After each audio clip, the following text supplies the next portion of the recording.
Assalamualaikum warahmatullahi wabarakatuh. Nama saya Resti Agustin, NIM 11980300215. Di sini saya akan memaparkan jawaban UTS Sosiologi Komunikasi. Yang pertama, jelaskan sosiologi komunikasi dan sosiologi komunikasi.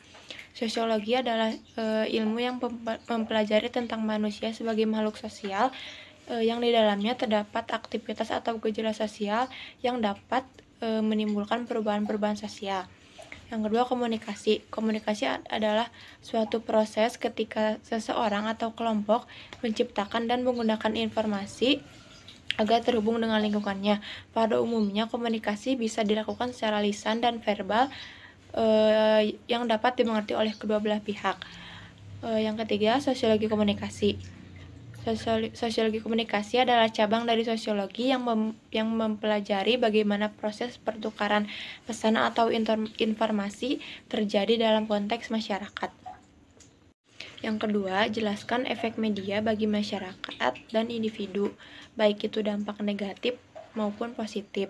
Yang pertama, bagi individu, dampak positifnya individu akan merasa lebih senang, percaya diri, mudah bergaul, terus lebih kreatif, dapat berinovasi, terus termotivasi untuk menciptakan hal-hal baru, dan jaringannya pun lebih luas.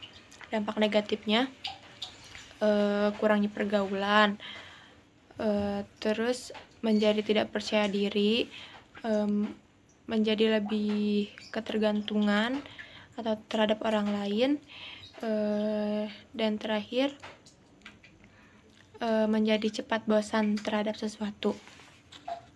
Yang kedua adalah masyarakat. Dampak positifnya, kebebasan dan kompetisi individual akan ditingkatkan. Terus kemajuan ekonomi, tawaran dari media menyajikan suatu rentang minat yang luas. Terus ikatan komunitas pun bertambah. Dampak negatifnya, munculnya mode berita baru, tidak ada gatekeepers, terus terlalu penuhnya informasi.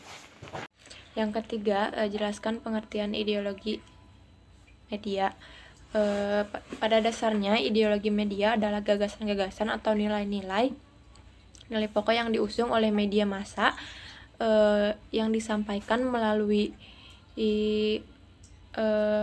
iklan, berita, film, ataupun tayangan sinetron.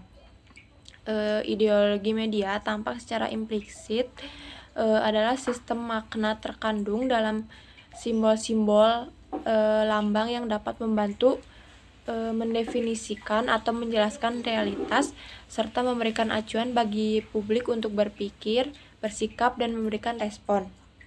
Dengan kata lain, konsep ideologi media ini sangat lekat dengan konsep-konsep seperti sistem keyakinan, prinsip gagasan, pandangan dunia, dan nilai yang diusung oleh media tersebut. Yang keempat, jelaskan pengertian tiras, rating, agent of change, agent of destroyer, dan gatekeepers. Tiras adalah jumlah salinan surat kabar atau majalah yang dijual. Tiras ini biasanya digunakan untuk mengatur harga periklanan. Yang kedua, rating adalah suatu penilaian terhadap iklan, berita maupun sinetron, dan lain-lain. Yang ketiga, agent of change adalah agen yang bertugas untuk membawa suatu perubahan. Yang keempat, agent of destroyer, yaitu agen yang memicu suatu masalah-masalah sosial. Yang terakhir, gatekeepers ini bertugas untuk menyeleksi berita atau informasi yang akan ditampilkan, baik itu dalam majalah, koran, maupun TV. Yang kelima, cara yang baik untuk menerima berita dari semua media.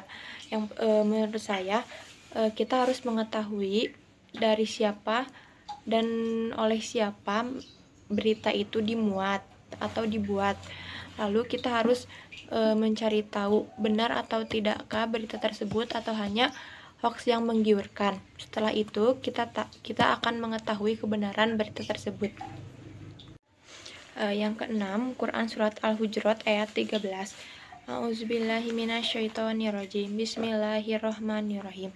Ya ayyuhan nasu inna khalaqnakum min dzakari wa unsa wa ja'alnakum su'uba wa qabaila lita'arafu. Inna akramakum indallahi atqakum.